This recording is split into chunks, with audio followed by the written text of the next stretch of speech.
오늘 우리에게 주신 하나님의 말씀을 함께 보도록 하겠습니다. 오늘 말씀은 요한복음 21장 15절부터 19절입니다. 지난주에 이어서 네 번째 제자에 대한 설교입니다. 제자 사랑으로 빚어져 가다라는 말씀을 가지고 여러분과 함께 나눌 텐데요. 저 한 절 여러분 한 절 교독하고 마지막 절은 합독하도록 하겠습니다. 그들이 아침을 먹은 뒤에 예수께서 시몬 베드로에게 물으셨다. 요한의 아들 시몬아, 내가 이 사람들보다 나를 더 사랑하느냐?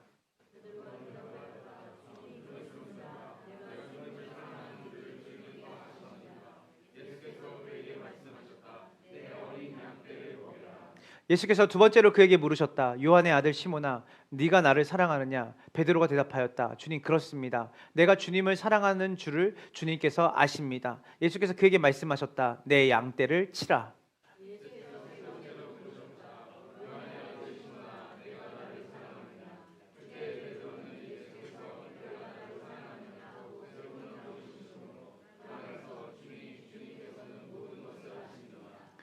그러므로 내가 주님을 사랑하는 줄을 주님께서 아십니다. 하고 대답하였다. 예수께서 그에게 말씀하셨다. 내 양떼를 먹여라. 내가 진정으로 진정으로 내게 말한다. 내가 젊어서는 스스로 띠를 띠고 내가 가고 싶은 곳을 다녔으나 내가 늙어서는 남들이 내 팔을 벌릴 것이고 너를 묶어서 내가 바라지 않는 곳으로 너를 다 같이 할게요. 시작. 예수께서 이렇게 말씀하신 것은 베드로가 어떤 죽음으로 하나님께 영광을 돌릴 것인가를 암시하신 것이다. 예수께서 이 말씀을 하시고 나서 베드로에게 나를 따라라 하고 말씀하셨다. 아멘. 이제 수년 전에 이제 선교 컨퍼런스가 있었습니다. 이제 그 컨퍼런스는 어떤 컨퍼런스냐면 타문화권 선교의 청년 대학생들을 동원하는 선교 대회였습니다. 이제 선교 한국이라는 대회인데요. 그때 이제 성경 한국의 주제가 뭐였냐면 그러므로 너희는 가서였습니다. 마태복음 28장 19절에 주님의 지상 대위임령을 중심으로 이 선교 한국 대회의 주제가 이제 정해졌어요. 그러므로 너희는 가서. 그래서 이 대회가 이제 2년마다 한 번씩 열리는 대회였기 때문에 이 주제가 한 5, 6개월 전에 나옵니다. 나와서 이제 여기저기 이제 팜플렛이나 이제 브로셔를 통해서 나눠지고 뭐 SNS를 통해서 이제 게시가 돼요. 그래서 사람들이 특히 저 같은 사람들은 그때 뭐 생각했냐면 와, 이번에 강력하게 하나님께서 이제 청년 대학생들에게 선교 동원을 하시겠구나. 왜냐하면 그러므로 너희는 가서니까. 그래서 한 3,400명의 청년들이 전국에서 모였는데 그들도 같은 마음으로 왔다고 제가 생각이 들었어요. 예배가 찬양부터 너무 뜨거웠어요. 그때 이제 찬양 인도자가 이제 전은주 씨라는 분이었는데 그때 막 어노인팅하고 막 이렇게 해서 찬양을 부를 때 우리가 주님 우리를 보내주시옵소서 우리가 가겠습니다 막 이렇게 기도하고 이제 말씀 시간이 됐는데 이 성경국 대회는 이 말씀 시간에 이제 시리즈로 한 5일 6일 내내 이 주제를 가지고 성경 강해를 합니다. 강해. 그때 이제 성경 강해를 하셨던 설교자가 이 우간다의 전체 교회 책임자였던 데이비드 자크 니링게라는 분이었어요. 근데 이분이 딱 설교로 올라가자마자 뭐라고 말했냐면 여러분들이 지금 왜 이렇게 뜨겁고 열정 있게 여러분들이 반응하는지 압니다. 왜냐하면 여러분들은 성경에서 말하고 있는 여러 성경 구절들을 통해서 여러분들이 타문학교원 선교를 가야겠다라는 도전을 받고 찬양을 불렀기 때문이죠. 그러면서 이분이 성경 구절 3개를 연달아 같이 읽어보자고 했어요. 우리 같이 읽어볼까요? 마태복음 28장 19절입니다. 준비 시작. 그러므로 너희는 가서 모든 민족을 제자로 삼아서 아버지와 아들과 성령의 그러면서 이분이 너희는 가서라고 하는 곳에 이렇게 동그라미를 치셨어요. 자, 두 번째 요한복음 20장 21절입니다. 준비 시작. 그들에게 말씀하셨다. 너희에게 평화가 있기를 빈다. 아버지께서 나를 보내신 것 같이 나도 너희를 여기서 보낸다에 또 동그라미를 치셨어요. 그리고 마가복음 16장 15절을 같이 읽었습니다. 준비 시작. 또 예수께서 그들에게 말씀하셨다. 너희는 여기서 나가서의 동그라미를 쳤어요. 그래서 가라, 보낸다, 그리고 나가라. 그러니까 성경에서 말하고 있는 이 모든 것들은 다 우리에게 가라예요. 가라. 근데 이분이 여러분들이 잘못 생각하는 것이 있습니다라고 했어요. 그때 이제 다들 되게 뜨겁게 찬양하다가 무슨 말이지? 사실 우리는 마태복음 28장에 너희는 가라로부터 이 가라의 명령 고라는 그 패러다임을 시작하면 안 됩니다. 마태복음 28장의 끝장이 아니라 주님이 처음 제자를 불렀던 그 장면으로 먼저 돌아가서 생각을 해봐야 됩니다. 그게 뭐였냐면 마태복음 4장 19절이었어요. 다 같이 읽어볼게요. 준비 시작. 나를 따라오너라 내가 너희를 사람을 낚는 어부가 되게. 즉 이분이 하신 말씀은 뭐냐면 가라 나가라 뭘 해라라고 말하기 전에 주님이 먼저 뭐 하시냐면 나를 뭐하라? 따라오라. 그러니까 고가 아니라 컴이 먼저다. 그리고 함께 주님과 있는 것이 중요하다. 자, 왜냐하면 마태복음 28장은 무엇에 관한 것이냐면 바로 가서 타문화권에 가서 어떻게 되든지 거기서 선교지에서 선교 사역을 하라는 게 아니라 따라해 보세요. 제자를 삼아라. 그래서 마태복음 28장 18절부터 20절까지의 주님의 지상 대위임령, 대사명은 핵심이 본동사가 하나밖에 없습니다. 가서가 본동사가 아니에요. 뭐예요? 제자를 삼으라예요. 그래서 이 데이비드 자큰 니린기에가 뭐라고 말했냐면 여러분이 안 갔으면 좋겠다고 했어요.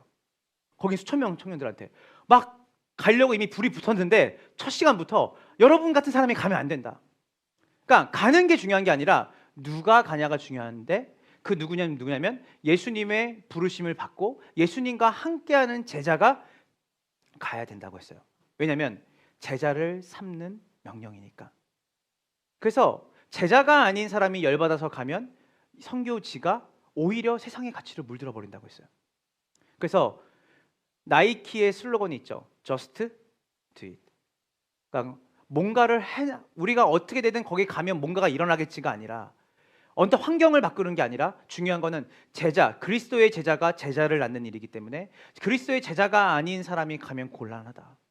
그래서 고가 먼저가 아니라 컴이 먼저다. 그리고 그분과 함께 있는 것이 먼저다. 그리고 제자로 그분이 여러분들을 세워가시는 그 주님의 세상 끝날까지 함께 하신다라고 하는 주님과의 관계에서의 시간의 이거짐이 필요하다. 그래서 여러분같이 푸릇푸릇하신 분들이 지금 막 나가겠다고 불을 받고 나가면 여러분들이 오히려 하나님의 선교를 가로막을 수 있다. 그래서 진지하게 생각해봐라. 그래서 이분이 한 몇 분 동안 그냥 침묵으로 그냥 생각해보라고 했어요. 내가 주님이 나를 보낼 만한 사람인가 나를? 주님이 정말 내가 주님의 제자인가? 라는 고민하게 했는데 그 다음부터 불같은 마음들이 다 식었어요. 그래서 저는 와 저분이 왜 첫째 날 왜 이렇게 불을 끄시지 했는데 그 성경 강해가 5일 6일 되면서 굉장한 깨달음이 왔죠. 저는 오늘 이제 특별히 이 제자도에 대해서 여러분과 함께 나눌 때 우리는 제자는 뭔가를 해야 된다고 생각을 해요. 계속 내가 주님의 제자로서 난 선교도 해야 되고 헌금도 많이 드려야 되고 주의 성수도 열심히 해야 되고 내가 뭐 섬겨야 되고 뭘 해야 되고. 그러나 성경은 우리에게 just do it을 얘기하지 않아요. 그러니까 뭔가를 네가 해라 하면 제자야. 그러니까 제자는 행동으로 증명하는 게 아닙니다. 제자는 그 존재가 됐기 때문에 존재에서 나오는 양식이 성김과 봉사로 나타나는 것이지 성김과 봉사를 한다고 제자는 아니에요. 그래서 우리가 교회 신앙생활 하다 보면 많이 속습니다. 열심히 가장 봉사하고 섬기는 분들이 입이 가장 거칠다는 것. 열심히 섬기고 봉사하는데 뭔가 하나님의 성품과 전혀 닮지 않는 모습들이 나올 때 깜짝깜짝 놀라죠. 왜냐하면 주님이 우리에게 많은 일을 맡기신 게 아니에요. 주님이 우리에게 맡기신 것은 나를 따르라는 거예요. 오늘 이제 우리는 이 서론에서 말했던 고가 아니다, 가는 게 아니다, 오는 거다 주님께로. 그리고 주님과 함께 하는 것이다. 이 것을 중심으로 제자가 도대체 뭘까? 우리가 그리스도인이 된다는 건 뭘까? 예수를 따른다는 것은 무엇일까? 그러니까 이 부분을 우리가 성경의 한 유명 인물이죠.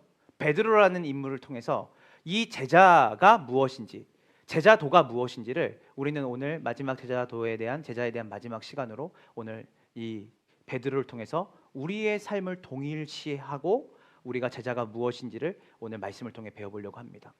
우리 첫 번째 제자의 조건이 있습니다. 첫 번째 대지입니다. 다 같이 준비 시작. 자, 이게 첫 번째 이제 대지인데, 이제 베드로에 대한 설명을 여러분과 하면서 이 제자의 부르심이 어떻게 시작이 되는지를 말하고 싶습니다. 여러분, 저는 베드로를 생각해 볼 때 제가 어릴 때 들었던 베드로는 항상 급진적이고, 그리고 항상 다른 어떤 사람보다 주님을 더 사랑하고, 그리고 굉장히 능력 있는 사람으로, 사도행전 2장을 보니까 오늘 저 같은 사람이 설교를 정말 강력하게 한다고 해서 여기 있는 중학생 한 명을 주님을 따르게 할 수 있다라고 저는 하나님이 하시면 하실 수 있지만 그걸 잘 믿지 않아요. 왜냐하면 그만큼 저에게는 능력이 크지 않다고 생각해요.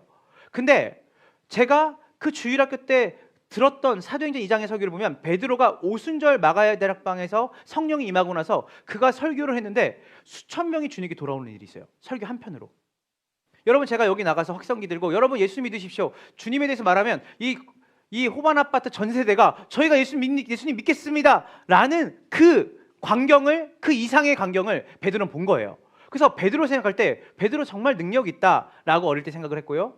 또 베드로가 베드로 전서 후서를 썼거든요. 그러니까 성경에 기록되어져 있는 그 기록물을 베드로가 기록해서 썼다는 것 자체도 너무 존경스럽고, 또 베드로가 나중에 훗날에 죽음을 당할 때 예수님처럼 십자가에 정확하게 똑같은 방향으로 나는 박힐 수가 없으니까 거꾸로 십자가에 못 박혀 죽겠습니다라고 자기의 신앙을 지키면서 죽는 것을 보면서도 와, 대단한 사람이라고 생각했어요.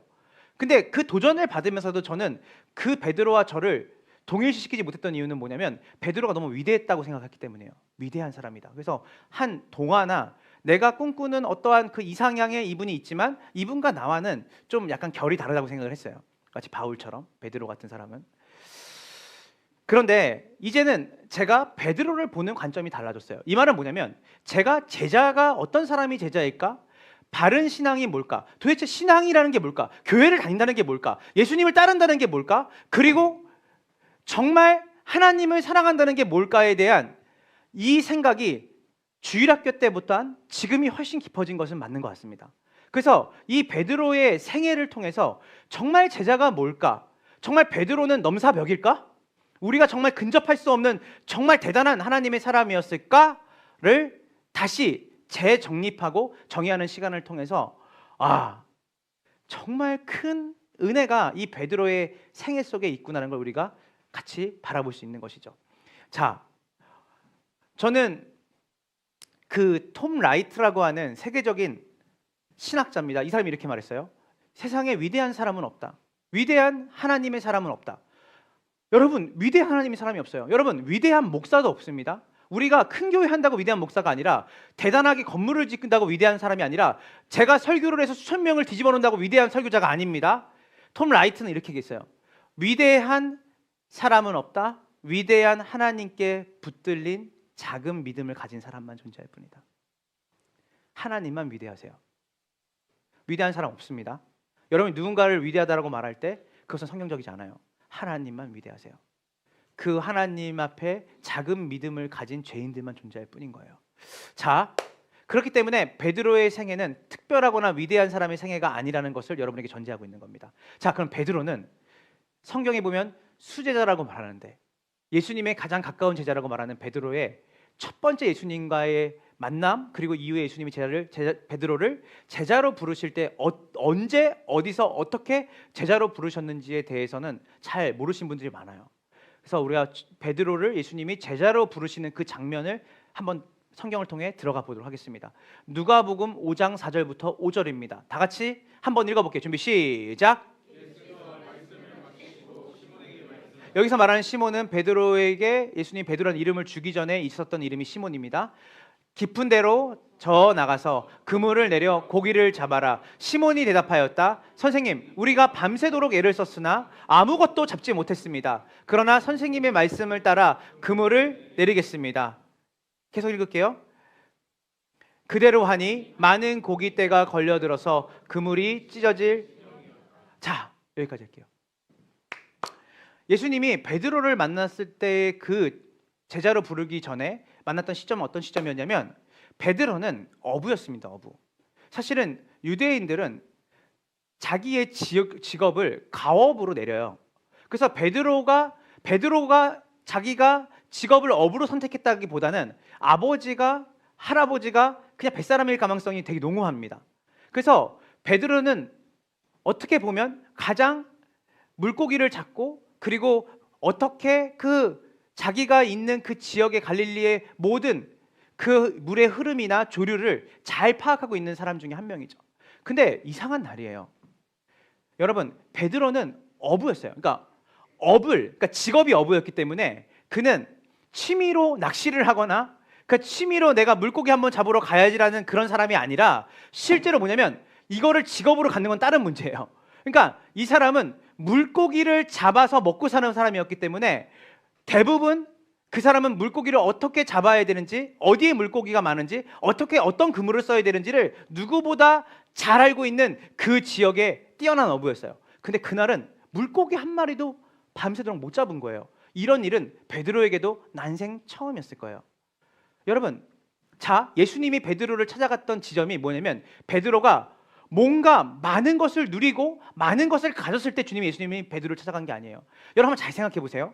여러분들이 주님을 내가 믿었다, 우리는 항상 주어가 이러잖아요. 내가 교회에 나왔다, 내가 예수님을 믿었다 말하는데 사실은 우리가 지난주 설교에 보면 밭에 감추인 보화, 그러니까 실제로 우리도 예수님을 보화로 발견한 것이 맞지만 사실은 마지막 대지 때 보화인 우리를, 예수님이 우리를 보물로 여기셔서 가장 높고 높은 위대하신 하나님께서 여러분을 위해서, 여러분을 사기 위해서, 여러분을 구원하기 위해서 자신의 전부를 내어준 그것이 바로 예수님을 보화로 여기고 살아갈 수 있는 동력이라고 얘기했어요.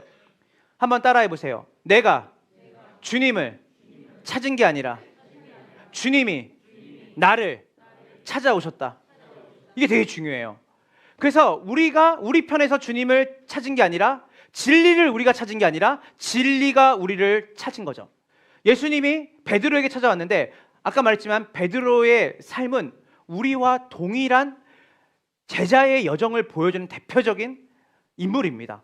그래서 베드로에게 예수님 찾아올 때 베드로가 어떤 마음이었냐면 밤새 수고했지만 자신의 그 인생과 삶에서 조금도 자신의 결핍을 채울 수 없는 그 밤이었어요. 여러분 여기서 신앙생활 처음 시작할 때 모태신앙이든 아니면 늦게 예수님을 믿었든 아니면 친구를 따라 믿었든 뭐 아니면 지금 나이가 들어서 우리가 예수님을 따랐던 우리에게 공통점이 하나 있을 거예요. 그게 뭐냐면 예수를 종교인이 아니라 정말 예수를 믿는다고 한다면 여러분 예수님을 언제부터 믿기 시작했냐면 여러분의 인생에 이보다 더 절박한 상황이 있을까라고 하는 결핍이 있을 때 또 절망 가운데 있을 때 여러분들이 예수님을 깊이 만난 경우가 대부분일 겁니다. 저도 그랬어요.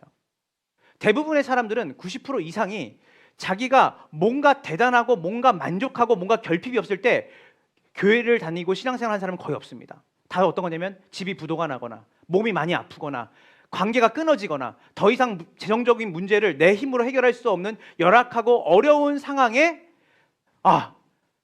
이분이라도 만나야지, 내가 안 되겠다, 내가 기도라도 해야지 안 되겠다는 싶어서 교회에 오신 분들이 대부분일 겁니다. 이런 분 있어요? 나는 처음부터 교회 갈 때부터 하나님의 영광과 온 세상의 복음화를 위해 저는 교회를 결정하고 정말 예수님이 내 생명보다 귀하기 때문에 제가 왔습니다. 이런 사람 있어요? 없잖아요. 저도 좋은 직장 갖기 위해서 교회를 다니다가 예수님 인격적으로 만났어요. 20대 중반에. 인격적으로 만난 건 20대 중반이에요. 자, 제가 뭔 말하는 거냐면 주님이 우리를 부르실 때 강력하고 강하고 뭔가 능력 있고 있을 때 찾아오는 경우가 거의 없습니다. 주님이 다 뭐냐면 밤새도록, 여러분 여기서 말하는 이 바다는 메타포예요. 세상을 의미해요. 이 배와 물고기는 그의 인생을 의미해요. 밤이 맞도록 수고했지만 채워도 채워지지 않는 자기의 인생의 깊은 그 웅덩이 속에서 베드로가 예수님을 찾아온 게 아니라 예수님이 베드로를 찾아왔고 우리를 찾아오신 거죠. 그래서 주님이 말씀하십니다. 깊은 데로 저어 나가서 그물을 던져라. 물고기 한 마리도 못 잡은 누구죠? 물고기를 잡는 것에 프로페셔널 사람이에요. 이 사람은 프로 어부예요. 근데 뭐라 하냐면 예수님은 여러분 목수의 아들이잖아요, 겉으로 볼 때. 근데 여러분 생각해 보세요. 내가 여기서 평생 동안 어부로 살았는데 갑자기 제가 막 누구한테 전문가한테 가서 아 그렇게 못 잡는 거 아닌데 목사님이 목수도 하는데 어떻게 하세요? 이런 말 나올 거 아니에요. 그렇게 톱질하는 거 아닙니다. 이렇게 얘기하면 그 사람 마음에 뭐지? 이런 생각이 들 거 아니에요.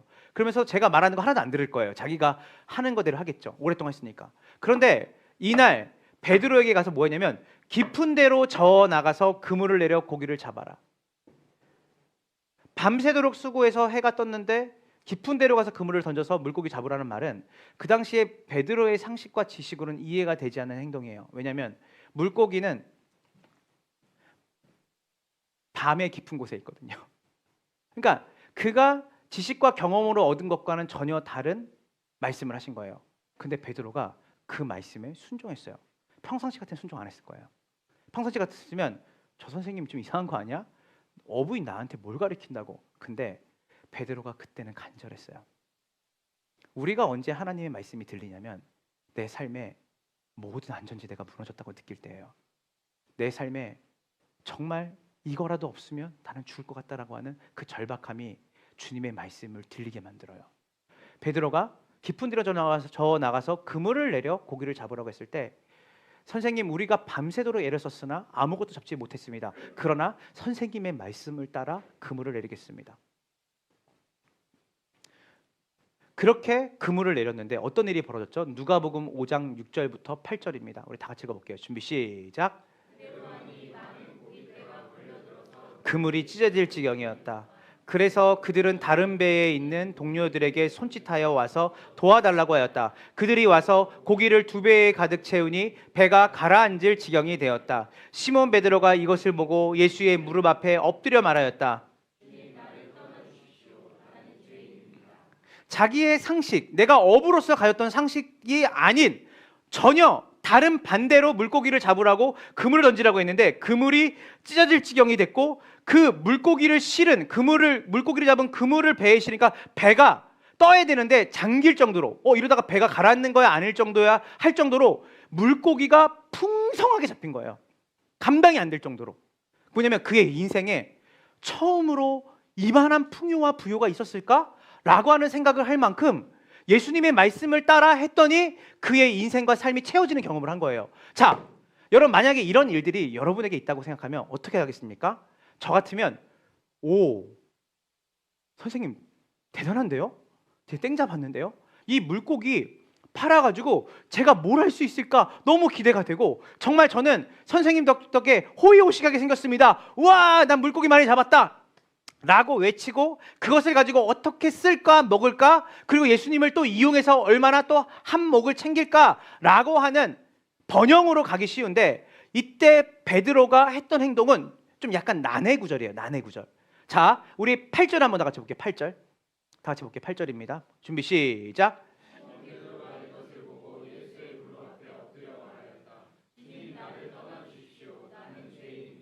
자, 이때 베드로가 이 물고기가 많이 잡힌 것을 보고 이상한 말을 해요. 우와, 물고기 많이 잡혔네. 제가 그토록 잡고 싶었는데 이걸 당신이 주셨군요. 감사합니다라고 하고 끝내야 되는데 뭐냐면 주님 나를 떠나주십시오. 나는 죄인입니다. 여러분 이게 되게 이상하지 않아요? 이 대사가? 여러분 이게 어떤 사람만 이거를 확인할 수 있는지 알아요? 경험할 수 있는지 아세요? 진짜 예수님이 만난 사람은 이게 무슨 말인지 알아요.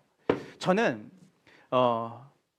미취학대 교회를 다녔는데 제가 정말 예수님을 인격적으로 만났다라고 하는 시점은 제가 군대를 제대할 때쯤이었습니다. 제대할 때 여러분 미래가 너무 불확실하니까 시험 공부를 좀 해야겠다라고 해서 제가 공무원 시험을 준비했었어요. 그러니까 내가 공무원 시험을 막 준비하면서 이것만 붙었으면 좋겠다 하고 새벽기도도 열심히 나가고 이거는 나와 하나님만 아는 거죠. 제가 그 시험에 붙기 위해서 목표를 설정하기 위해서 왜냐면 제대를 하고 나서 미래가 어떻게 될지 불확실하니까 그때 당시에는 대학교를 뭐 졸업하고 뭐 하는 것보다는 공무원이 되게 인기 있었던 시절이었습니다. 그래서 공무원을 돼야겠다. 막 이런 마음을 가지고 있는데 제가 제대를 하고 이제 그 시험에 붙게 해달라고 교회를 계속 가서 기도를 하고 있는데 제가 주님을 만나서요. 주님이 저를 찾아오셨어요. 예배 시간에. 저는 늘 예배 때 많이 졸았던 사람입니다. 예, 정말 많이 졸았고 말씀이 잘 안 들려요. 말씀이 안 들리니까 졸렸거든요. 말씀이 안 들리니까 재미가 없어요. 근데 그날 이상하게 말씀이 들리는 거예요. 왜냐면 그만큼 제가 절박했던 것 같아요. 시험은 앞에 있고 내가 준비한 거는 턱없이 부족하고 그리고 내 주변에 있는 사람들의 기대가 있었다고 생각이 들고, 그리고 막 있는데 주님이 찾아왔어요. 근데 저는 주님이 찾아와서 저한테 주신 건 뭐냐면, 내가 왜 그 공무원 시험을 준비하는지를 주님이 정확하게 저한테 물으시고 그것에 대해서 답을 주셨어요. 너 왜 그거 하려고 하니? 제가 뭐냐면 안정성이었어요. 두 번째, 남들이 뭐 나한테 물어보면 그래도 내가 나를 증명할 수 있는 최소한의 기준이 공무원이라고 생각했어요. 그게 뭐냐면 나를 증명했어야 됐고 나의 자존감을 높였어야 됐었어요. 근데 주님이 이렇게 말했어요. 저한테 너의 자존감을 높일 필요가 없다. 그리고 네가 누군가에게 너를 증명하는 인생을 살지 않아도 된다. 그리고 너의 인생이 이제는 너의 자격과 노력으로 주어지는 것만으로 이루어지는 인생이 아니라 내가 너와 함께 하겠다. 내가 너에 대한 나의 계획이 있다. 저는 그때 얼마나 울었냐면 눈이 아플 정도로 울었어요. 다 울고 나니까 화장실 가서 보니까 내 얼굴이 하얗더라고요. 환하게. 눈물 콧물로 범벅이돼서 세수하고 나니까 다 얼굴이 화해. 내가 너무 많이 울어가지고 20살 중반에 군대 갔다 와가지고 진짜 막 혈기왕성할 때 그렇게 울어본 적이 인생 태어나 있었을까? 그렇게 울었는데 변화가 있었어요. 제 안에. 일단은 주님이 나를 위해 죽으셨다라고 하는 그것이 얼마나 큰 건지 그 가치가 제한테 진짜 와닿기 시작했어요. 예수님이 나를 위해 죽었다는 사실 알고 있었죠, 머리로. 그리고 그분이, 왜냐면 맨날 들었으니까, 교회 오면. 근데 그게 실제가 되니까 제가 뭔가 된 것 같은 생각이 들었어요. 뭐냐면 내 값어치가 예수님의 값이라는 생각이 진짜 믿어졌거든요. 그래서 연애를 할 때도 뭘 할 때도 항상 자존감이 높았습니다. 그 사건 이후로. 왜냐면 내가 예수님 값이니까, 그리고 예수님이 나에 대한 계획이 있으시다고 하니까. 그러면서 동시에 주님을 닮아가고 싶고 주님이 어떠신 분인지를 알아갈수록 제 안에 똑같은 잼이 나왔어요. 주님, 저는 너무 죄인이고 저는 너무 연약하고 저는 주님이 주신 그 사랑에 힘입어 살아가야 되는데 그렇게 살지 못하는 제 모습 때문에, 주님의 거룩하심 때문에, 주님, 저 같은 벌레 같은 저 같은 죄인을 사랑하신 주님의 사랑 앞에 저는 설 자격이 없는 사람입니다. 이건 뭐냐면 나의 자격을 주님 앞에 섰을 때 내가 주님 앞에 설 수 없는 사람이라는 걸 인정하게 됐어요. 여러분, 여기서 베드로는요, 단순히 물고기를 많이 잡고 이 사람이 이상한 동문서답하네 이런 느낌이 아니에요. 베드로는 그 그물에 잡힌 물고기, 그리고 그 배가 가라앉을 정도의 풍성한 부유함을 자기 인생을 통해서 본 거예요. 그래서 주님, 저를 떠나십시오. 저는 죄인입니다. 이게 뭐냐면 하나님의 신적인 능력과 은혜를 그가 헤아릴 수 없는 하나님의 만남을 통해 경험하게 된 거예요. 그리고 나서 어떤 일이 벌어지냐면요. 자, 8절을 볼게요.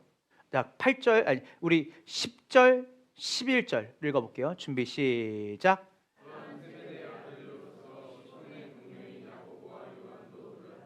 요한께서 시몬에게 말씀하셨다. 두려워하지 말아라. 이제부터는 너는 사람을 낚을 것이다. 그리고 나서 그들은,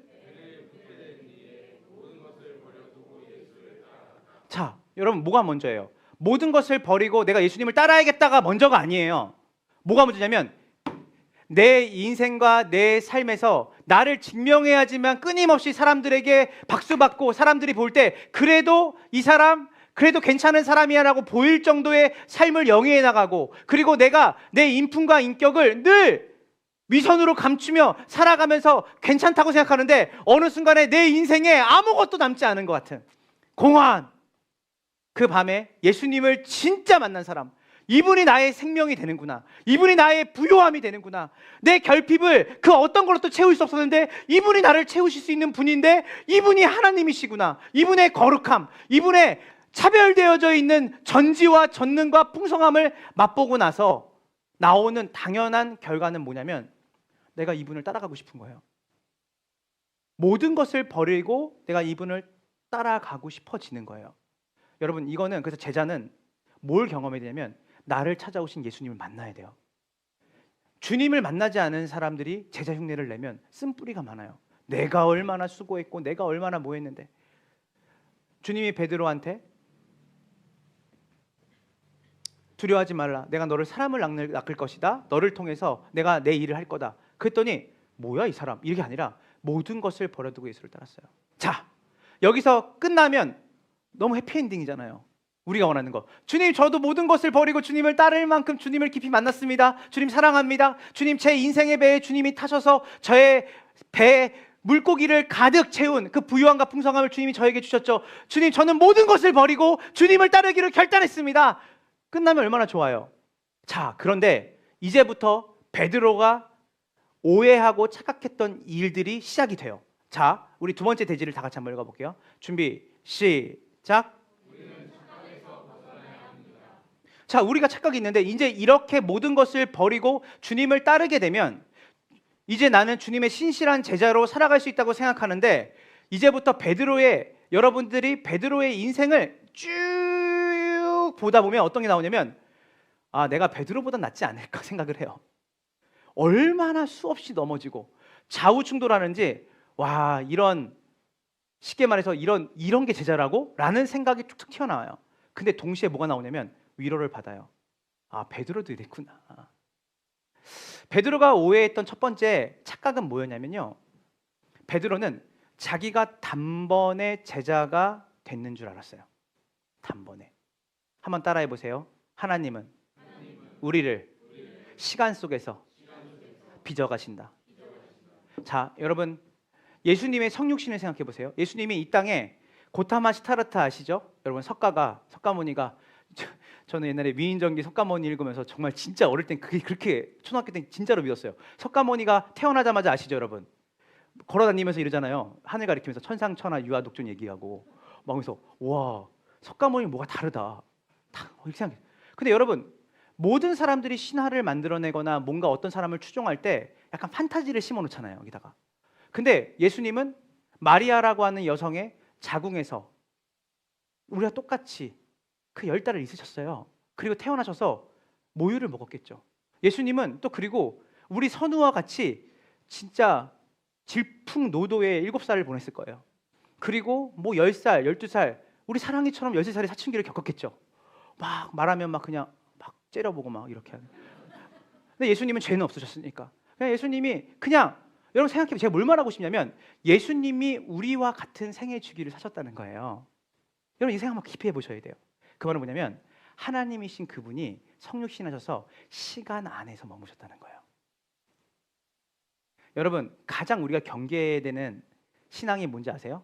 따라해보세요. 파워 기독교. 파워 기독교는 뭔지 알아요? 오늘 은혜 받았으면 우리는 단번에 이제부터는 그렇게 살 수 있다고 생각하는 거예요. 제가 너무 힘들었어요, 젊을 때. 왜냐하면 주님 사랑하고 주님께 모든 것을 버리고 주님 따르겠다라고 하고 신학교 오고 전도하는데 일상에서 삶이 별 변화가 된 것 같지 않은 것들이 너무 많은 거예요. 그러니까 괴리가 생기는 거예요. 내 고백과 내 삶이. 그러니까 기도를 하기 싫어지더라고요. 기도를 하기 싫어져요. 왜 싫어하냐면 회개 기도가 안 나와. 왜냐면 되게 가증스럽게 느껴지는 거예요, 제가. 그런데 제가 이제 신학을 하고 이제 공부를 하면서 알게 됐어요. 하나님은 우리에게 이벤트로 만나주세요. 하나님은 우리를 한 사건 속에 만들어주시고 그 안에 우리의 신앙의 고백을 주님이 자발적으로 할 수 있도록 받아내시죠. 그런데 이 고백이 발화 상태에서 개화가 되는 꽃이 되어지고 또 다른 열매를 맺을 때까지 주님은 무수한 시간 속에서 우리와 함께 우리를 빚어가세요. 저는 에이징이란 말 좋아하거든요. 에이징 뭐냐면 익어간다는 뜻이에요. 주님은 우리를 빚어가세요. 우리를 익어가게 하세요. 그래서 여러분들이 늘 생각할 때 뭐냐면 시간을 배제하고 말하는 분들이 위험해요, 사실은. 선우한테 너는 왜 철야기도 2시간 못하니? 너는 뭐 웨스트민스터 소유리 문답을 왜 못해요? 너는 왜 누가복음 이렇게만 읽었는데 달달 못해요? 선우가 큐티를 할 때 항상 도와달라고 하는 지점이 있는데 도와달라 그러면 제가 볼 때는 이걸 물어본다고? 뭘 물어본지 아세요? 우상이 뭐예요? 선우 아직도 우상 몰라? 우상은 이래요. 뭐 이렇게 막 벽돌로 만들고 뭐 나무에다 막 칠한 게 우상이래. 내가 보면서 얘는 왜 이렇게 모를까? 그 나이 때는 그 우상에 대한 개념을 배워야 될 나이인 거예요. 우리가 죄라는 게 무엇인지를 잘 몰라요. 우리는 우리에 대해서 잘 몰라요. MBTI를 하다 보면 깜짝 놀라잖아요. 내가 T였어? 나는 내가 F인 줄 알았는데? 막 이런 경우. 그러니까 우리가 결혼해서도 부부가 되면 자, 이제 우린 서로를 너무 연애 때 많이 알았으니까 이제 완벽하게 알아. 제가 많은 말 물어보지 않을게요. 우리 권사님들 그냥 속으로만 대답하세요. 남편분들이 지금 어쨌든 다 이해가 되시나요? 지금도 알아가실 거예요. 알아가는 것만큼 이제 참게 되죠. 알아가는 것만큼 이해하게 되는 거예요. 여러분 70이 넘으신 분들도 그래요. 근데 우리가 내 남편은 이럴 거라고 우리가 말할 때 하나님이 보시면 얼마나 웃으시겠어요.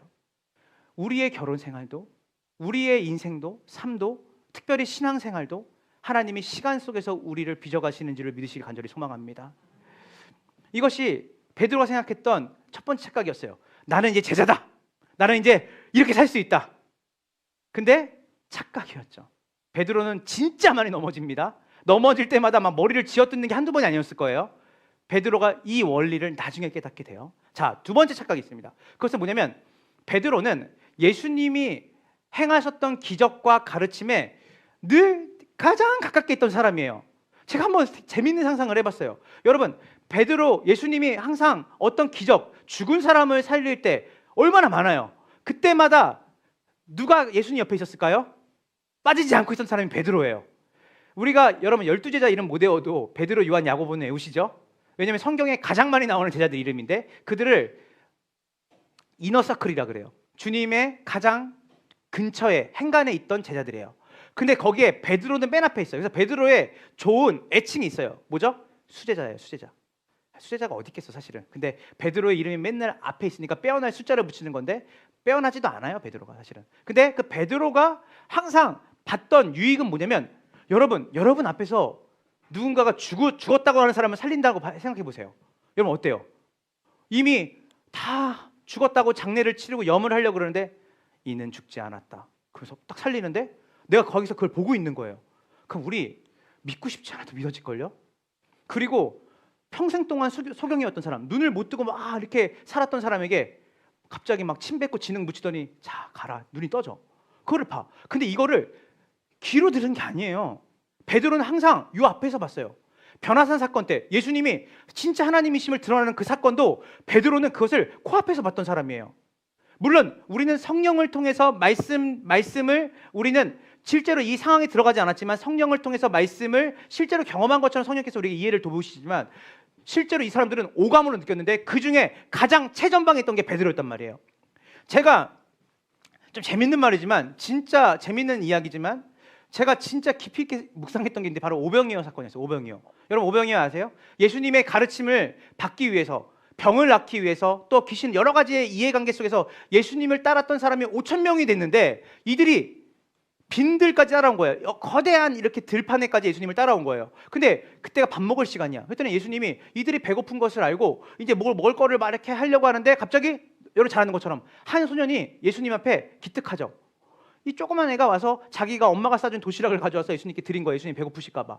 그게 뭐예요? 오병이어. 보리떡 5개와 물고기 2마리였어요. 여러분 그때 뭐냐면 남자만 5,000명이라고 했어요. 거의 예루살렘의 그때 인구가 한 15,000명 미만이었다고 하는데 그러면 거의 다 예수님을 따랐던 거야. 웬만한 아이돌 비교도 안 돼. 예수님을 따랐던 사람이 그렇게 많았어요. 근데 예수님이 자 보세요. 제가 재밌는 상상을 했어요. 여러분 제가 문산 국민학교 다녔어요. 문산 국민학교 다녔는데 그때 저희 전교생이 2,100명이었습니다. 그래서 한 반에 57번까지 있었어요. 예, 그래서 얘랑 안 놀아도 괜찮았어요. 왜냐면 57명이 있으니까. 그 정도로 막 숫자가 많아요. 많아서 57명 이름을 다 외우는 것도 사실 1년 걸려요. 그런데 이제 우리 때는 조회라는 게 있어요. 조회.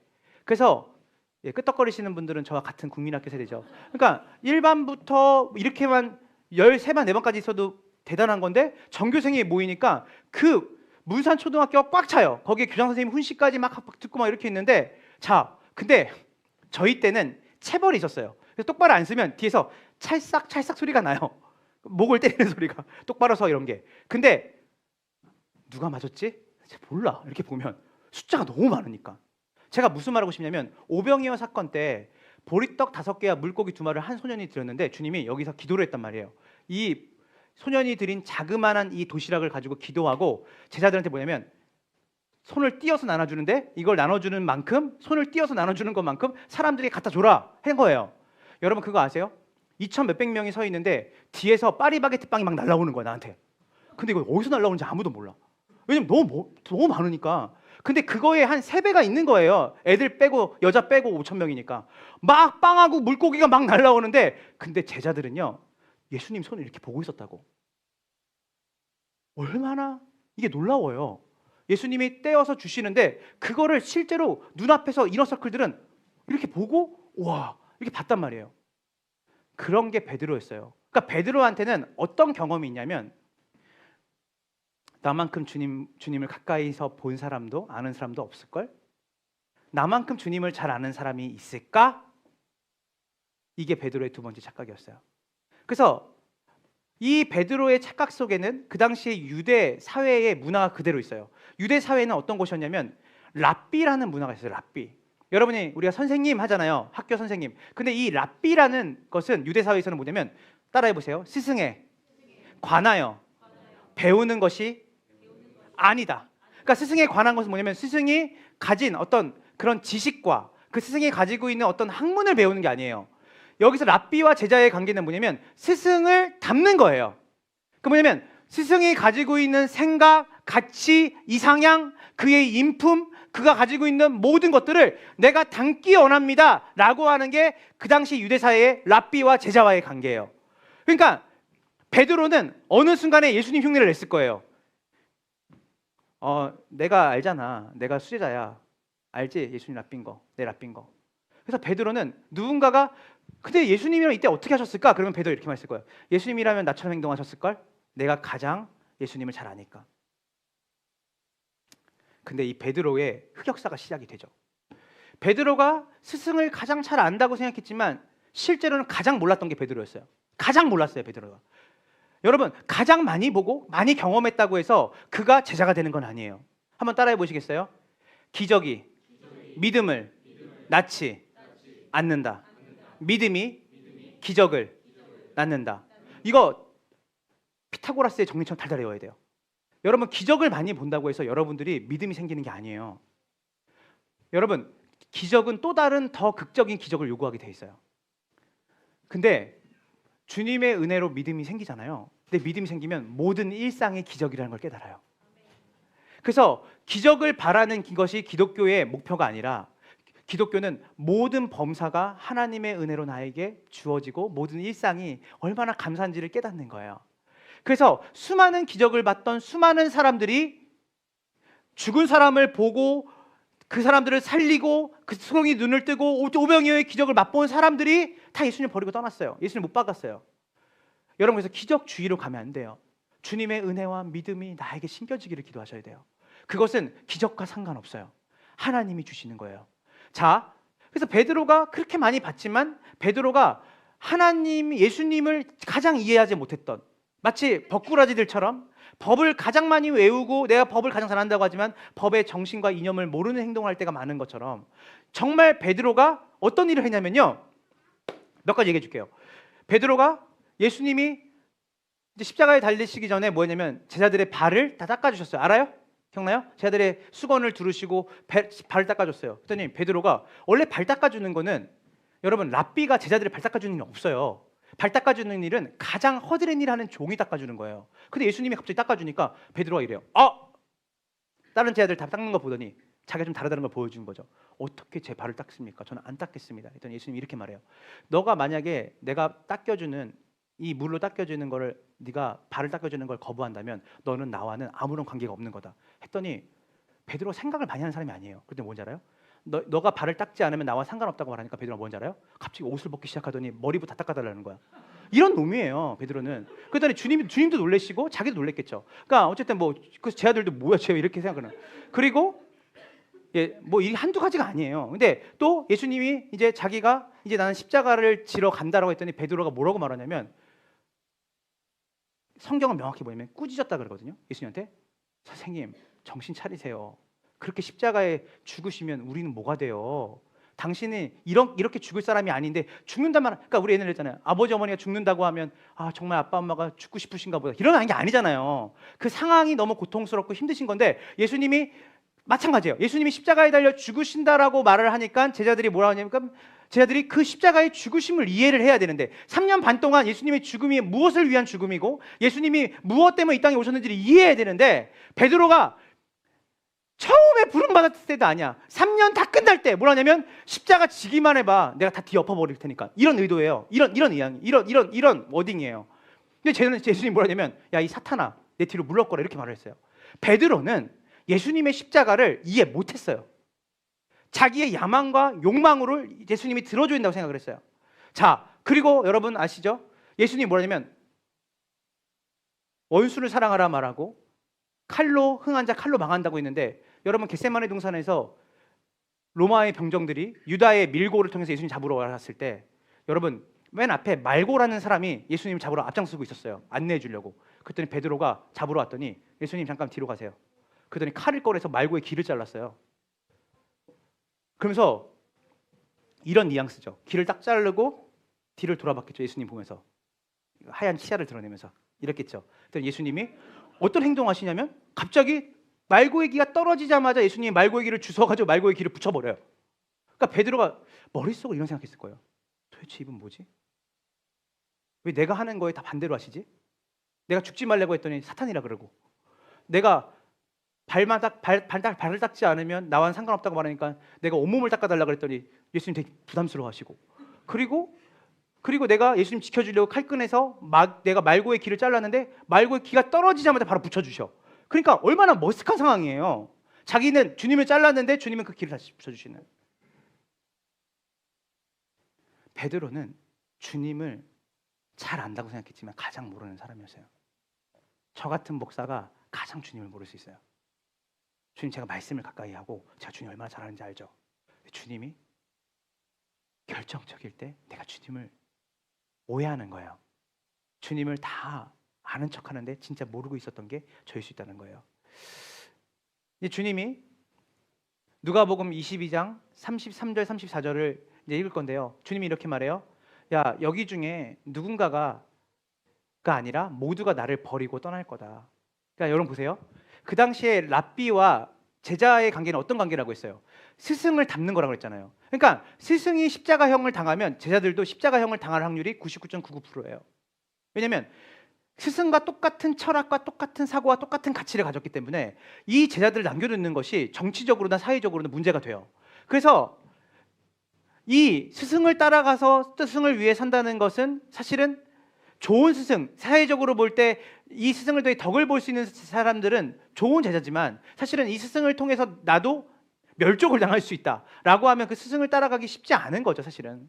근데 주님이 뭐라고 말했냐면 앞으로 어떤 일이 벌어질 거냐면 여기 있는 모든 사람들이 내가 지금 나를 3년 동안 따르고 모든 것을 버리고 주님을 따랐던 너희들이 이제는 모두가 한 명도 빠짐없이 다 나를 버리고 도망칠 거야.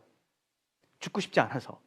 그랬더니 우리 베드로 형님이 우리 기대를 저버리지 않잖아요. 입이 진짜 살았거든요. 자, 우리 다 같이 읽어볼게요. 33절 34절입니다. 누가복음 시작.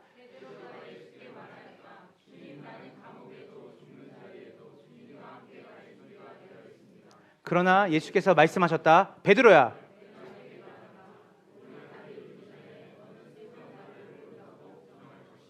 자, 베드로의 결심이 공간복음 전체에 있거든요. 마태복음도 한번 읽어볼까요? 마태복음 26장 33절에 주님이 모두가 날 버릴 거라고 했는데 베드로가 뭐라고 말해요? 시작. 비록 모든 사람이, 이거 제가 20대 중반에 늘 했던 말이에요. 온 세상이 주님 버려도 저는 주님 버리지 않을 거예요. 주님, 모두가 주님을 사랑하는 총합이, 모든 사람의 총합이 100이라면 저 혼자 사랑하는 합은 1000일걸요? 제가 주님 제일 사랑해요.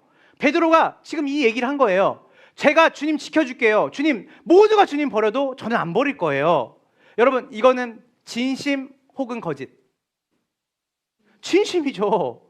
진심이었어요. 베드로는 주님을 따를 때도 진심이었고 이 말을 할 때도 진심이었어요. 그런데 여러분, 베드로는 제자를 이렇게 생각했던 거예요. 뭐냐면 내가 마음 먹기에 달렸다고 생각했어요. 내 의지가 중요하다 생각했어요. 내 노력이 중요하다 생각했어요. 그리고 내가 행동하는 게 중요하다 생각했어요. 고의 패러다임이었어요. 제자는 모름지기 선생님을 지켜줘야지. 왜냐하면 모든 랍비들을 그렇게 지켰거든, 제자들이. 그리고 랍비를 지키는 그것은 제자들이 할 일이야. 여러분, 누가 누구를 지킨다는 거죠? 우리가 하나님을 지킬 수 있어요? 우리가 하나님을 보호해요? 우리가 하나님을 인도해요? 베드로는 진심으로 제자도가 자기에게 달렸는지 알았어요. 그래서 주님 모두가 버릴지언정 저는 주님 버리지 않겠습니다. 여러분 되게 멋진 고백이잖아요. 청년 때 여러분 좀 신앙이 좀 좋으시면 이런 청년들한테 마음이 쏠리거든요. 나는 주를 위해 죽을 거야. 와 멋지다. 근데 나중에 보면 되게 실망하잖아요. 근데 그 사람의 마음이 진심인데 그 진심대로 살아갈 능력이 그에게 없다는 것을 발견할 때 실망스럽죠. 베드로가 정말 이 마음이 진심이었어요. 근데 여러분 이 고백이 식기도 전에 예수님이 잡혀갔고, 그리고 예수님이 산헤드린 그 당시에 재판을 받는 그 공의회에 갔을 때 이 베드로가 예수님을 잡혀가는데 예수님을 졸졸 따라가요. 뒤에서 따라가는데 갑자기 10살 미만 되는 한 계집종이, 여자애가 베드로 보고 이렇게 말해요. 내가 지난번 예수와 같이 있는 걸 봤는데? 근데 이 베드로가 나는 아닌데? 난 상관없는데? 자기가 얘기해놓고도 깜짝 놀랐을 거예요. 나는 예수 모르는데? 그랬더니 다시 이 사람이 이렇게 보더니 여기 점이 있네. 여기 뭐 이랬네. 내가 그때 봤는데 당신이야. 당신 늘 곁에 있었잖아. 야 뭐야 아니야 잘못 봤어. 마지막 세 번째 얘기했는데 유대인들은 자기의 결백을 주장하거나 회개할 때 어떠냐면 옷을 찢어요. 여러분 그 어린애한테 세 번째 물어보니까 옷을 찢었다고 베드로가. 내가 얼마나 결백하냐면서 제가 원래 퍼포먼스를 보여주면 찢어야 되는데 찢기지 그랬고 막 찢으면서 네가 언제 봤냐고 막 애들이 억울한 막 그러잖아요. 막 자기 치고. 그러니까 베드로가 그렇게까지 했다고. 그렇게까지 하고 나서 성경을 여러분이 보면 이 장면이 잘 안 나와요. 근데 여러분이 꼼꼼하게 보면 베드로가 이렇게 부인하고 있을 때 닭이 3번 울었어요. 그러니까 예수님이 부인한다고 했잖아요, 베드로가.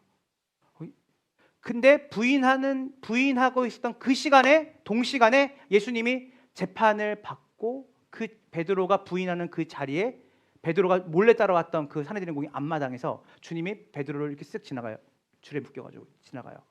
그때 우리 다 같이 볼게요. 우리 마태복음 28장, 마태복음 26장 69절부터 75절입니다. 아까 지금 제가 얘기했던 그 장면을 다 같이 볼게요. 준비 시작.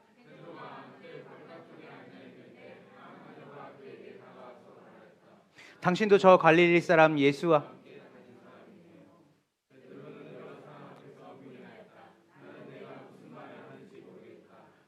그리고서 베드로가 대문 있는 데로 나아갔을 때 다른 한영과 그를 보고 거기에 있는 사람들에게 말하였다. 이 사람은 나사렛 예수와 함께 다니던 사람입니다. 그러자 베드로는 맹세하고 다시 부인하였다. 나는 그 사람을 알지 못하오. 조금 뒤에 거기 서 있는 사람들이 베드로에게 다가와서 베드로에게 말하였다. 당신은 틀림없이 그들과 한패요. 당신의 말씨를 보니 당신이 누군지 분명히 드러나오. 그때 베드로는 저주하며 맹세하며 말하였다. 나는 그 사람을 알지 못하오. 그러자 곧 닭이 울었다.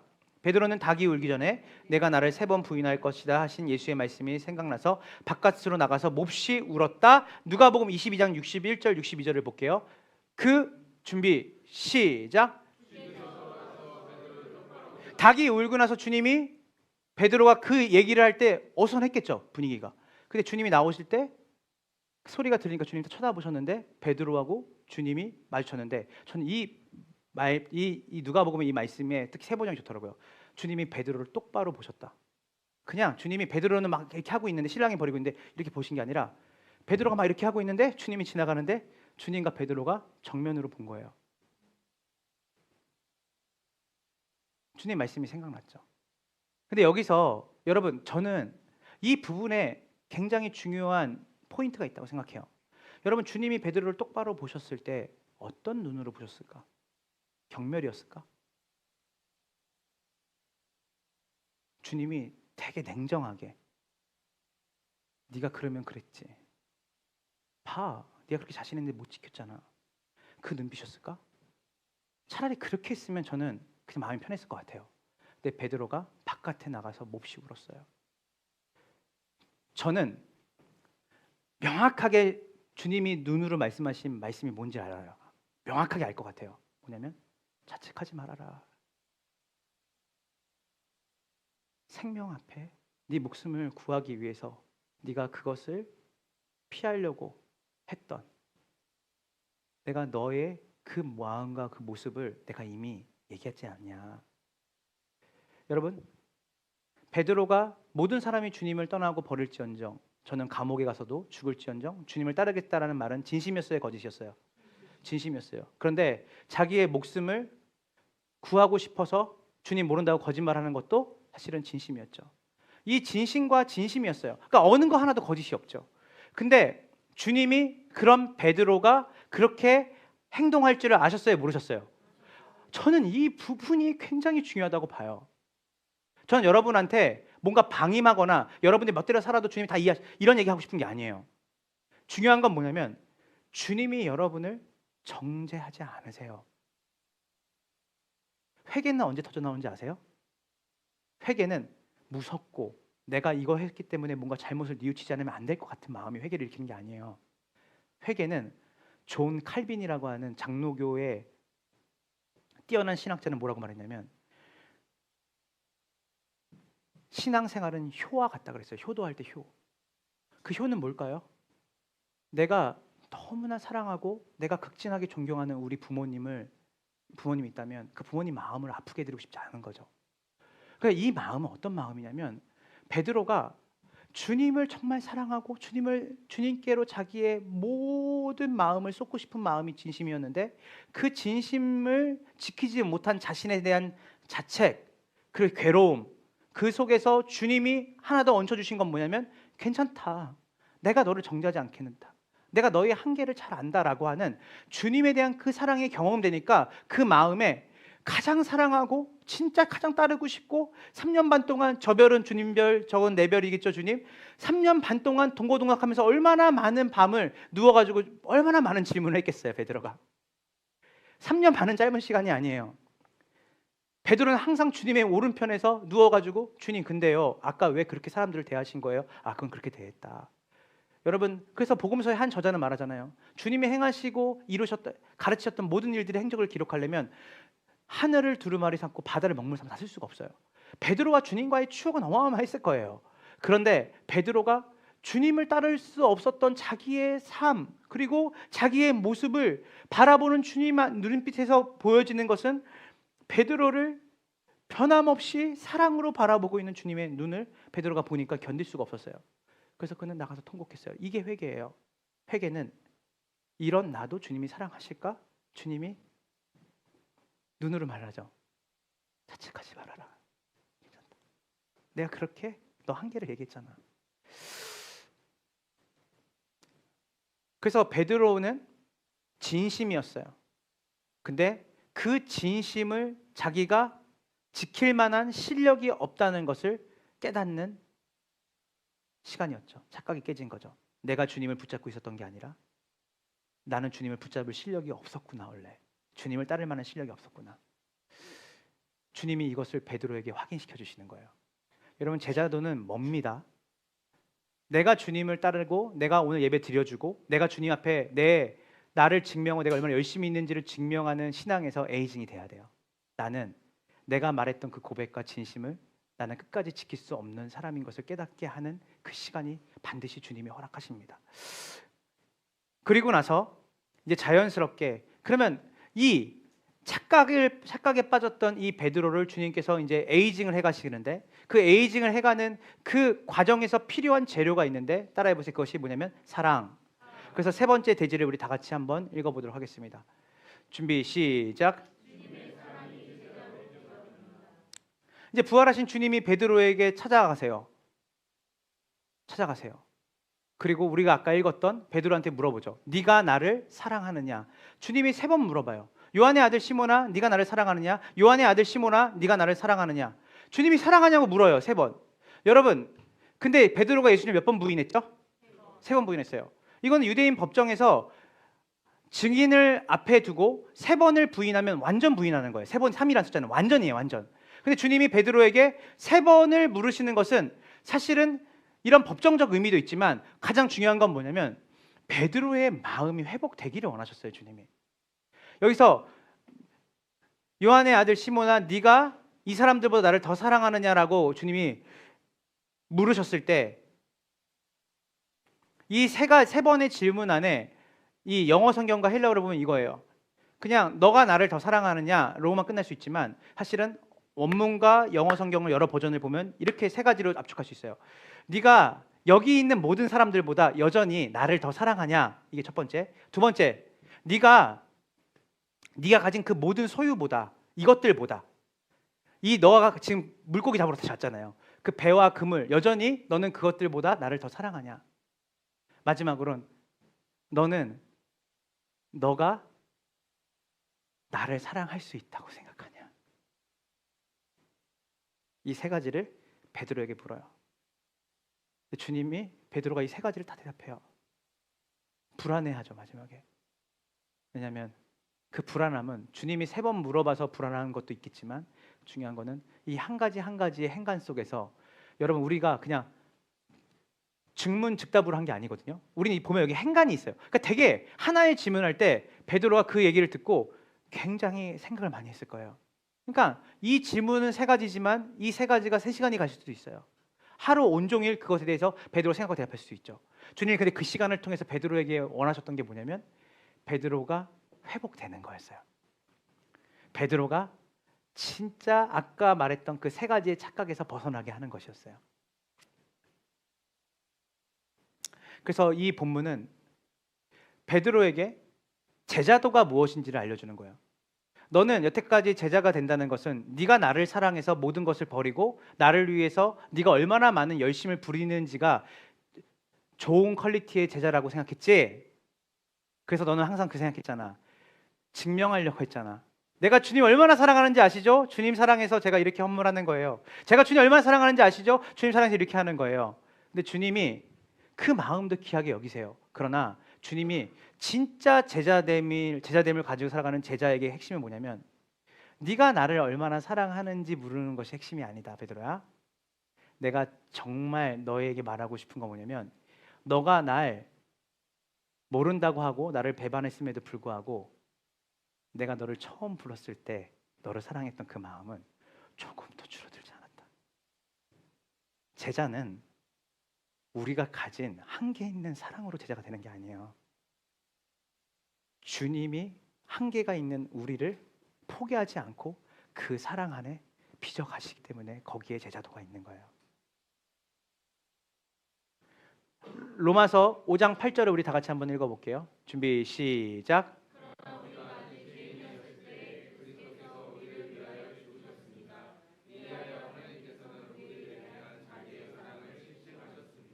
주님은 우리의 행동과 행위가 제자를 만드는 게 아니라 주님의 사랑이 우리를 제자를 만든다고 말을 해요. 여러분은 착각을 많이 하고 사실 거예요, 앞으로도. 근데 그 착각이 여러분을 주님을 따르는 자리에서 못 끊어내요. 왜냐하면 주님이 여러분이 착각하고 살 줄 알았거든. 저는 제자는 저번에도 얘기했지만 복음은 내가 무언가를 하는 것이 복음이 아니라 복음은 하나님이 나에게 베푸시고 행하신 일을 복음이라고 한다고 했어요. 여러분이 주님을 사랑하고 얼마나 많이 사랑하는지를 고백하는 것도 중요하지만 그것보다 더 중요한 건 뭐냐면 주님이 우리를 얼마나 사랑하시는지를 묵상하고 그것을 찬양하는 건 더 중요해요. 그 주님의 사랑이 우리를 빚어가요. 여전히 여러분이 베드로의 어떠한 생애주기 한 지점에 머물러 있을 수 있어요. 이 정도면 주님 충분히 알지, 나 많이 들었지. 그리고 나는 한 번에 변해야 되는데 왜 안 변하지? 거기서 머물러서 늘 번민하고 번뇌하며 살아갈 수도 있어요. 그리고 내가 주님을 사랑해서 내가 믿음을 내가 가져야 된다고 생각하고 그 사랑으로 내가 주님을 내 손으로 묶었기 때문에 그래도 주님 내가 붙어 있는 거지라 생각할 수도 있어요. 그런 착각을 주님이 허용하세요.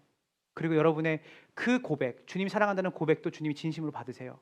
그러나 주님이 그것을 점점점 여러분이 가진 자격과 노력과 힘이 아니라 주님의 우리의 머리로는 이해할 수 없는 그 사랑이 우리를 제자됨을 만들어낸다는 것을 주님이 우리에게 깨닫게 하시는 날이 오죠. 그래서 빌립보서 1장 6절을 한번 다 같이 볼게요. 준비 시작. 시작하신 분께서 그리스도의 예수의 날까지 베드로를 처음 부르실 때 베드로를 통해서 뭐라고 하냐면 베드로 이름을 바꿔주시거든요. 시몬에서 뭘로 바꾸죠? 베드로는 뭔 뜻이에요? 반석이란 뜻이에요. 베드로가 반석이 아니에요. 삶을 보면 모래성이에요. 모래성. 후는 날아가. 근데 주님이 뭐예요? 베드로를 반석이라고 말하셨어요. 왠지 알아요? 주님이 반석으로 만드실 거거든요. 베드로는 교회의 시작이 되는 신앙 고백을 베드로의 입에서 주님이 나오게 하세요. 주는 그리스도이시며 살아계신 하나님의 아들이십니다. 바요나 시몬아, 네가 복이 있다. 그 말을 하게 하신 게 너가 아니다. 너에게 그것을 깨닫게 하신 하나님의 은혜다. 베드로의 베드로됨은 베드로의 노력과 자격과 실력이 있지 않고 하나님이 시작하신 그 일을, 모든 것을 버리고 주님을 따랐다라고 하는 그 시작을 주님이 하셨을 때 나중에 베드로가 그 모든 것을 진정으로 이 이해를 가지고 모든 것을 버리는 그 일들로 주님이 마무리하게 하세요. 이제 말씀을 마무리하려고 합니다. 우리 반주 잠깐 해주시겠어요? 여러분, 주님이 처음에 제자들을 부르실 때 우리 마태복음 4장 19절을 볼까요? 마태복음 4장 19절 준비 시작. 우리 아까 처음에 서론에 나왔죠? 고 하기 전에 뭐 해라? Come, follow me. 나를 따라와라. I will make you fishers of men. 내가 너를 사람을 낚는 어부가 되게 하겠다. 너가 어부가 되어야 돼. 네가 제자가 되어야 돼가 아니라 내가 너를 제자가 되게 하겠다. 저는 오늘도 이게 너무 감사해요. 여러분 진짜 감사해야 돼요. 저는 성격이 급하고 저는 삐질삐질하고 저는 연약하고 부족한데 뒤돌아 보니까 착각을 참 많이 하고 살았던 것 같아요. 근데 주님이 말씀을 준비하다 또 깨닫게 하세요. 아, 내가 내 실력으로 내가 주님을 붙잡고 따라온 게 아니었구나. 주님이 나를 여기까지 끌고 오셨구나. 마태복음 4장 19절에 예수께서 그들에게 말씀하셨죠. 나를 따라오너라. 이게 제자도의 첫 번째였어요. 그러니까 너가 가는 게 아니라 내가 가면 뒤따라와라. 내가 너를 제자로 형성해 가겠다. 만들어 가겠다. 그런데요, 여러분, 예수님이 베드로에게 했던 마지막 말도 똑같아요. 요한복음 21장 19절입니다. 우리 요한복음 21장 19절을 다 같이 볼게요. 준비 시작. 베드로가 예수께서 이 말씀을 하시고 나서 베드로에게 뭐 했죠? 똑같아요. 마태복음 처음에 베드로를 만났을 때도 나를 따라올래? 근데 베드로가 예수님이 떠나고 나서 이제 십자가에 달려 죽으시고 부활하시고 나서도 똑같은 말을 하세요. 나를 따라라. 베드로가 해야 될 가장 중요한 건 뭐였냐면 제자도는 주님의 사랑 안에 주님을 따르는 것이 제자예요. 똑같아요. Follow me, follow me. 많은 것을 할 필요 없어요. 위대한 일 하려고 하지 마세요. 우리는 고의 패러다임을 부르는 게 아니라 주님이 처음부터 끝까지 나를 따라라. 내가 너를 붙들겠다. 내가 너를 빚어가겠다. 내가 너를 인도하겠다라고 주님 말씀하시는 거예요. 우리가 제일 싫어하는 그 기독교 단어 알아요. 뭔지 알면 순교예요. 순교.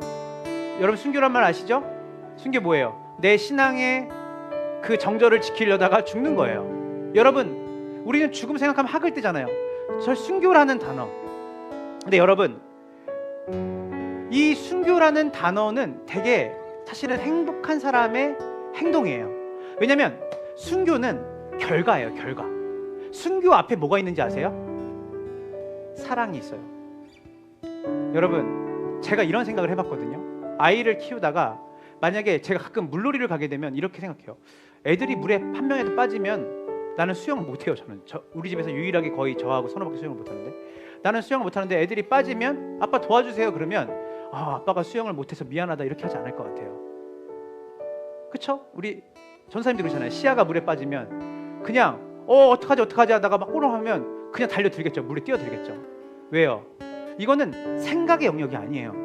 이성의 영역을 뛰어넘어요. 뭐냐면 내가 존재적으로 쟤가 나보다 더 귀한 거예요. 순교는 결과예요. 근데 어떤 사람이 그 죽음을 당할 수 있냐면 내 죽음보다 소중한 존재를 내가 만난 사람만 그 일을 할 수 있어요. 주님이 베드로에게 말해요. 지금까지는 네가 살아오고 싶은 대로 살았잖아. 이게 뭐냐면 너의 자아가 네가 너를 위해 살았잖아. 근데 너 앞으로는 그렇게 살지 않을걸? 그렇게 죽지도 않을 거야. 이제는 네가 너 중심으로 살고 네 잘난 맛에 살았던 그 삶에서 이제는 네가 원하지 않는, 즉 뭐냐면 하나님을 사랑하는 그 존재로 네가 하나님 나라를 위해 살아가는 존재로 살다가 죽을 건데 베드로 나중에 거꾸로 십자가에 못 박혀 죽거든요. 죽음이 무서워서 도망쳤던 베드로가 나중에는 선생님처럼 죽을 수가 없습니다. 저같이 가치 없는 사람이 선생님과 반대로 제가 죽겠습니다. 그래서 거꾸로 매달려 죽어서 더 고통스러운 형벌이었죠. 베드로가 자발적으로 그렇게 죽었어요. 성령이 너에게 임하시면 너희가 권능을 받고 예루살렘과 온 유대와 사마리아 땅까지 이르러 내 증인이 되리라. 여러분, 우리 성경 구절 많이 외우죠? 사도행전 1장 8절입니다. 근데 여기서 여러분, 이 증인이라는 말은 헬라어로 말터예요. 말터. 말터는 뭔지 아세요? 순교의 의미를 가지고 있어요. 그냥 나는 예전에 전도하는 건지 알았어요. 내가 빨리 예수님 전해야지. 근데 이 증인은 삶의 지향점이더라고요. 예수님이 내 삶에 가장 가치 있고 귀한 분이 되는 거야. 염려하지 마세요. 여러분들은 그렇게 지금 살라고 해도 살지 못해요. 근데 여러분 고백하고 싶죠. 주님, 저도 제 전부를 드려도 아깝지 않을 예수님을 위해서 제 삶을, 제가 가진 모든 것들을 드리고 싶습니다. 근데 좀만 어려움이 오면 이 고백도 진심이었는데 지금 내가 무섭고 벌벌 떠는 것도 진심이죠. 베드로의 전승을 보니까 베드로가 거꾸로 십자가를 죽을 때 그 십자가에 매달린 사람이 이렇게 십자가 형 앞에 담대했던 사람이 있었는가? 라고 했대요. 너무나 진실되고 너무나 두려움 없는 모습으로 베드로가 찬양을 부르면서 죽었다는 거예요. 재밌는 구절 하나만 더 읽을게요. 여러분, 베드로가 예수님이 죽고 나고 십자가에 달려 죽으시고 부활하시고 떠나시고 나서 한참 있다 쓴 책이 베드로 전서입니다. 베드로전서 3장 9절을 한번 재밌게 볼까요? 베드로전서 3장 9절입니다. 베드로전서 3장 9절. 네, 제가 읽어드릴게요. 악을 악으로 갚거나 모욕을 모욕으로 갚지 말고 복을 빌어 주십시오. 뭐냐면 원수한테 악을 악으로 갚지 말고 모욕을 모욕으로 갚지 말고 복을 빌어 주라는 거예요. 여러분으로 하여금 그 사람이 복을 상속받게 하시려고 하나님께 여러분을 부르셨습니다. 제가 이거를 읽다가 얼마나 웃음 나는지 아세요? 베드로는 말고의 길을 자른 사람이에요. 베드로는 앞에 있는 자기 원수를 가만히 두지 못하는 사람이에요. 근데 그 베드로가 나중에 나이가 들고 에이징이 돼서 뭐라고 말하냐면 악을 악으로 갚지 마십시오. 모욕을 모욕으로 갚지 마십시오. 베드로가 이 베드로가 만날 정도로 베드로의 삶에 어느 순간에 머리가 하얘지고 자기의 피부가 노화가 됐을 때 베드로가 온화한 사람이 됐어요. 주님을 닮은 사람이 됐어요. 그는 베드로의 뛰어난 능력이 아니라 착한 일을 시작하신 그분이 베드로를 그렇게 제자로 익어가게 하시는 주님의 사랑이 그를 이렇게 만든 거예요. 죽음까지도. 그래서 오늘 이 시간 우리가 함께 마지막 이 제자도, 오늘 말씀의 제목이 제자 사랑으로 지어져 가다예요. 여러분은 그 사랑 안에서 반드시 제자가 될 겁니다. 여러분은 진짜 제자가 될 거예요. 그건 왜냐하면 여러분이 가지고 있는 진심과 여러분이 가지는 확신이 아니라 주님이 여러분을 그렇게 제자로 만드시겠다고 말하셨기 때문이에요. 좌우 충돌할 거예요. 엎어지고 잡아지고 할 거예요. 저는 여러분이 그 시간을 가질 거라고 안 가질 거라고 말하지 않아요. 여러분 반드시 그런 시간 가지게 될 거고, 그리고 많이 두려울 거예요. 재정 앞에, 물질 앞에, 사람 앞에. 그런데 나중에는 여러분들이 베드로처럼 젊을 때는 네가 띠띠어서 마음대로 살았지만 이제는 네가 나의 사랑 안에 살아가는 사람이 될 거다. 주님이 여러분을 그렇게 빚어가시게 될 거예요. 그리고 여러분은 그렇게 주님을 만나게 될 겁니다. 오늘 이 시간 우리 다 같이 찬양하며 나갈 때 여러분이 주님을 사랑한다라는 고백을 많이 하셨죠? 근데 오늘 이 시간 주님이 우리를 사랑한다라고 하는 그 주님의 고백을 여러분이 함께 찬양으로 곡조인의 길에 올려드렸으면 좋겠습니다. 주께서 나를 아시나이다. 주께서 날 살펴보시며 잘 아시나이다. 주께서 내가 안고 일어섬을 하시고 멀리서도 나의 생각을 하시노라. 새벽 날개치며 바다 끝에 거해도 주의 손 날 붙드사 나를 인도하시네. 주님이 우리에게 말씀하시죠. 너를 사랑한다.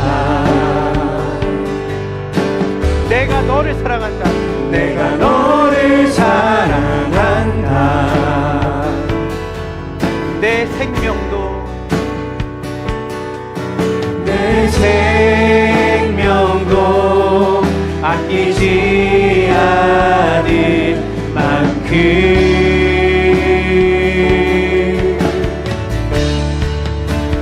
너를 사랑한다.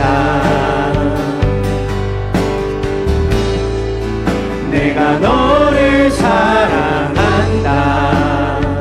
어떻게 사랑하시죠?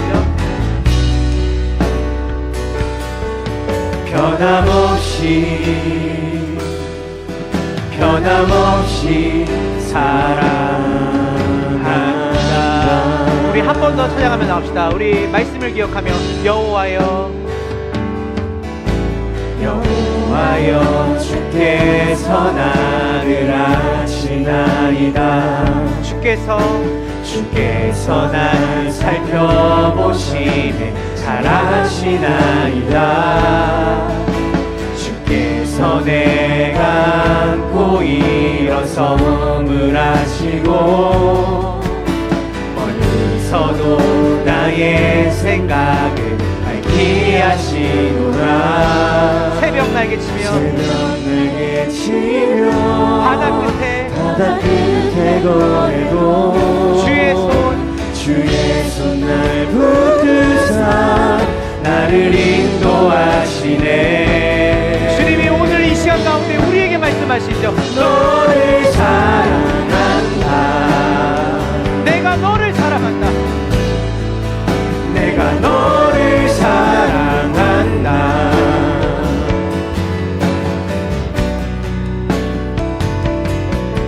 내 생명도 아끼지 않을 만큼 우리의 고백이 아니라 주님의 고백이죠.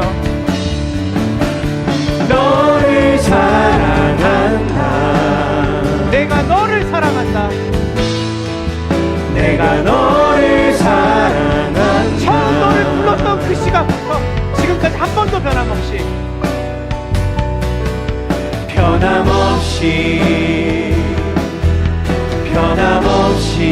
사랑한다. 우리 눈을 감고 찬양팀만 너를 사랑한다. 너를 사랑한다. 우리 들읍시다. 여러분의 고백을 멈추고 내가 너를 사랑한다.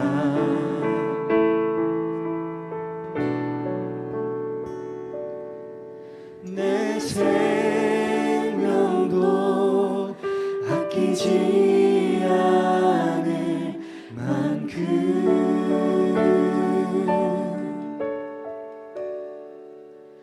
너를 사랑한다.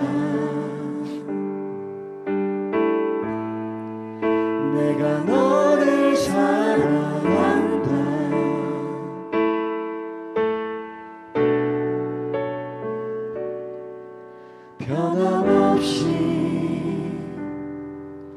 변함없이 사랑한다.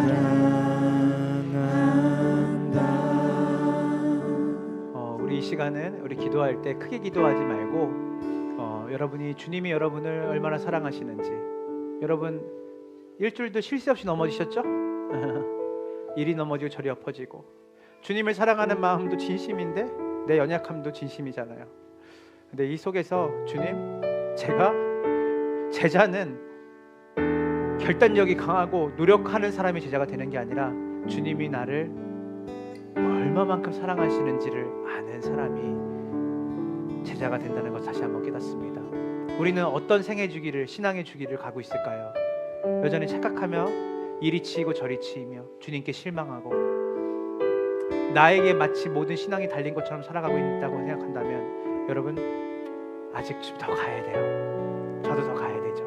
그래서 주님, 저는 아직 주님을 잘 모르지만 또한 주님, 제가 단번에 뭔가를 이룰 수 없는 사람이라는 것도 주님 제가 잘 알지만 주님, 이 시간 다른 어떤 것보다 주님의 사랑이 변함없이 나를 인도하신다라는 것, 그것을 말씀을 통해 깨닫고 아는 것에 머무르는 것이 아니라 주님의 사랑을 누리는 자로, 또한 주님이 더디 가지만 걸음이 느리지만 주님이 우리와 함께 걸어가시면서 깨닫게 하시고 정죄하지 않으시고 괜찮다 자책하지 말아라. 내가 말했잖아, 너의 연약함과 한계가 당연한 거다. 그래서 내가 너를 빚어가겠다. 내가 너를 만들어가겠다. 모든 것을 버리고 쫓았던 그 결단과 그것이 진짜 너의 삶의 내용 안에 행복이 되도록 내가 너에게 가장 사랑받는 존재가 되도록 너희가 노력하는 게 아니라 내가 너희를 설득하고 내가 노력하겠다. 오늘 이 시간 다 같이 눈을 감고 기도할 때 주님께서 오늘 말씀을 통해서 여러분의 그 기도가 아니라 주님이 여러분에게 말씀하시는 것을 듣는 시간이 되기를 원합니다. 우리 말씀을 기억하며 주님 앞에 머무릅시다. 다 같이 기도합니다.